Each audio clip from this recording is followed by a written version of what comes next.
Estamos acompañados en nuestro estudio con el analista político Luis Núñez, a quien de inmediato le damos la bienvenida. Luis, un placer siempre conversar contigo. Muchas gracias, un gusto estar contigo. Pero no podemos pensar o conversar sobre las expectativas del discurso del presidente sin tratar primero lo que ocurrió ayer en el Congreso, ¿no? Porque además alguna relación de hecho va a tener. ¿Cómo ves, cómo evalúas lo que ha venido ocurriendo en el Parlamento? Reinaldo, realmente lo que pasó ayer en el Congreso es más de lo mismo. Es esta costumbre nuestra de hacer todo a última hora, así como pagamos los impuestos a última hora, como salimos de la casa a última hora. Bueno, también se inscriben las listas a última hora. Faltando minutos para las 12 de la noche. Y unas listas un poco que uno no entiende realmente. Medias forzadas. Sí, es la muestra de lo precario que son los partidos políticos en el Perú, ¿no?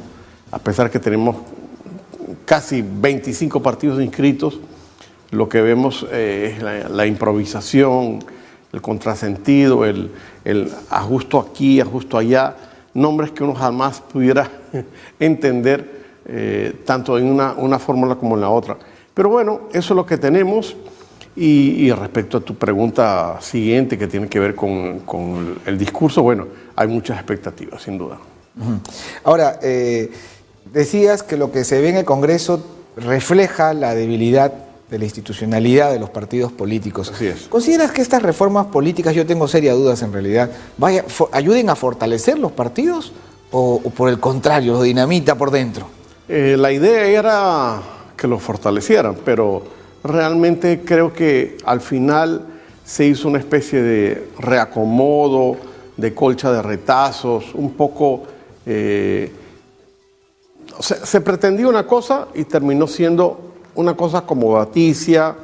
Por ejemplo, los partidos que están representados en el Congreso cuidándose con respecto al tema de la democracia interna, la inmunidad, el financiamiento. O sea, en el fondo hay como toda una lección que tiene que ver, vamos a cambiar todo, pero al final no cambiamos nada o cambiamos muy poquito, ¿no? Yo comparto contigo en que una cosa eran las expectativas y otra cosa es lo que terminó siendo. Pero no se vendió tampoco estas propuestas con mayor entusiasmo que lo que realmente contenían. ¿Algún cambio va a generar? Algún cambio va a generar, pero tampoco era la panacea, ¿no? No era la solución a los problemas institucionales que por décadas arrastramos. Y vamos a seguir arrastrando, vamos a llegar al bicentenario con esta situación. Y en el fondo también hay un detalle. La población tampoco estaba como ni entusiasmada ni muy enterada de no sé si de los resultados, sino de las expectativas que había sobre esta reforma. Yo creo que la Comisión Tuesta propuso, como tú sabes, hasta 12 modificaciones, reformas, grandes reformas. Terminaron en 6 y ahora estamos como entre 4 y 5, pero hay a media caña, como pudiéramos decir. ¿Cuál crees que va a ser la reacción del Ejecutivo después de las medidas tomadas por el Legislativo, sobre todo en lo que respecta al tema de la inmunidad parlamentaria? Bueno, uno no quiere especular, pero todavía está en los pasillos del Congreso. Yo estuve ayer en el Congreso. Esta cuestión, si el presidente va a sacar como una carta bajo la manga el domingo en la mañana cuando llegue al Congreso. Hay gente que dice, está bien que lo cierren.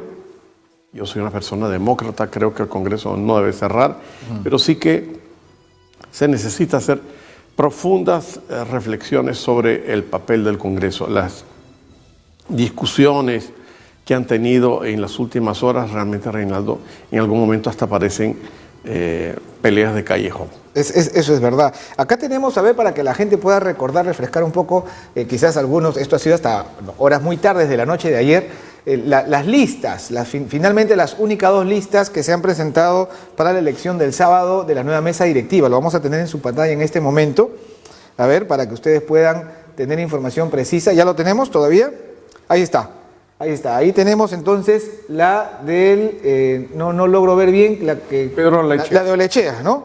Ahí tenemos la de Pedro Olaechea, que está secundado por Karina Beteta, ¿verdad?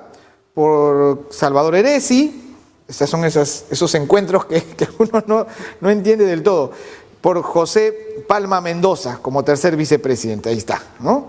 Esto fue presentado entonces el 25 de julio, ayer, ¿verdad? por la tarde. Y la otra lista la vamos a tener también en este momento, en la que el actual presidente Salaverry busca su reelección, también presentado ayer a las 11:40 de la noche, o sea, faltando 20 minutos para acabar el día. Secundado por César Vázquez, Ana María Choquehuanca y finalmente Wilber Rosas Beltrán. Ahí tienen entonces las dos únicas listas que pretenden, por un lado, Salaverry reelegirse como presidente del Congreso y por otro lado Pedro Olaechea, que cuenta pues con el respaldo principalmente de Fuerza Popular, ¿no? Digamos que es el que ha patrocinado esta inscripción. ¿Qué crees que vaya a pasar? Bueno, tengo la impresión que Pedro Olaechea como que ha conseguido de alguna manera consolidar una candidatura que abarca a otros elementos. Realmente cuando yo lo vi en la lista de PPK al principio dije, este señor puede estar en la lista de PPK, también puede estar en la lista de Fuerza Popular. Al final está en una lista donde también incluye a Fuerza Popular. Ana María Choquehuanca, que también era del partido gobierno, apoya también a Daniel Salaverry. Eso indica que esto es un congreso que puede hacer cualquier cosa se puede presentar.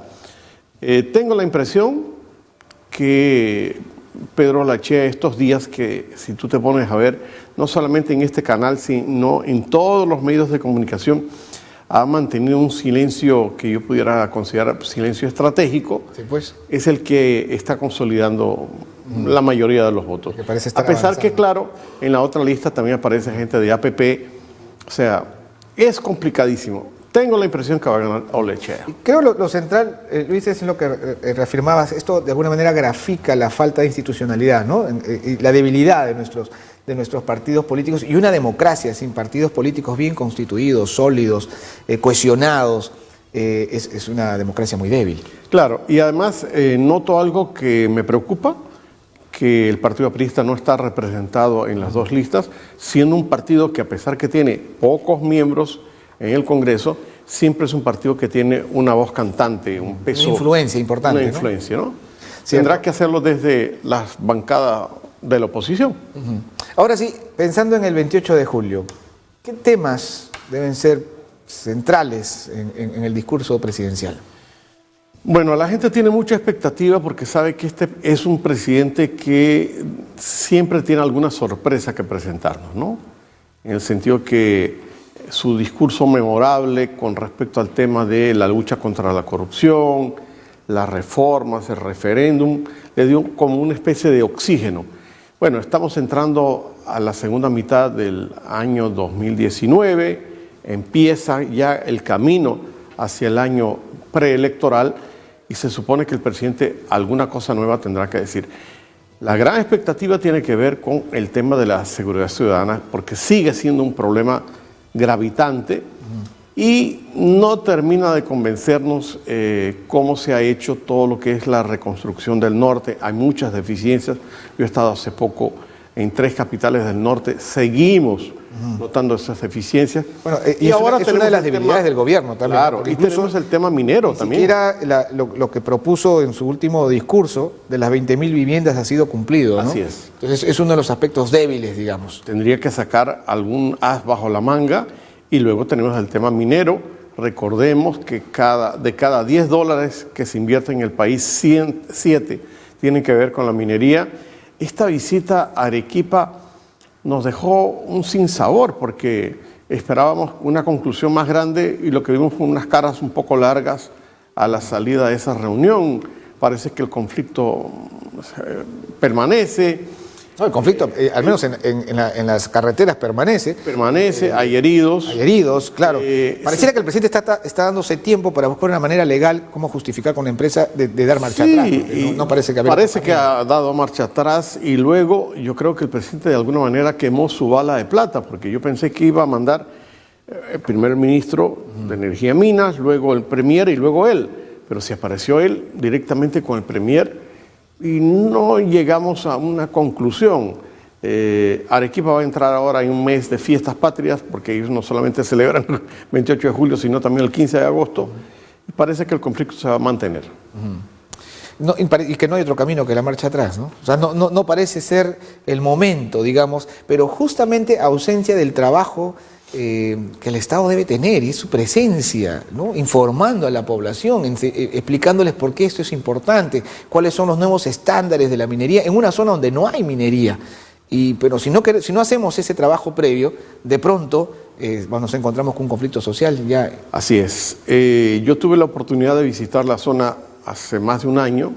He visitado minas en otras partes del mundo, en Australia, en los Estados Unidos, en Canadá, en Inglaterra, minas parecidas a las de Tía María, o sea, me refiero al Tajo Abierto, y la minería convive con la sociedad local, no hay problemas, pero acá todo se politiza, ¿no? El problema de eso es que es una inversión de más de 1.400 millones de dólares que ahora quedará, no sabe, por ahora en suspenso.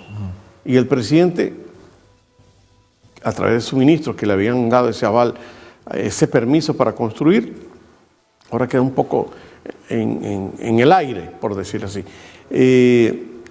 A ver, no se puede tener un tema minero manteniendo al Estado de alguna manera como de lado, creyendo que la empresa y la sociedad civil, o sea, los pobladores de Islay, van a resolver. Ahí el Estado tiene que intervenir. No puede mirarlo de lado. Eso me parece algo irresponsable.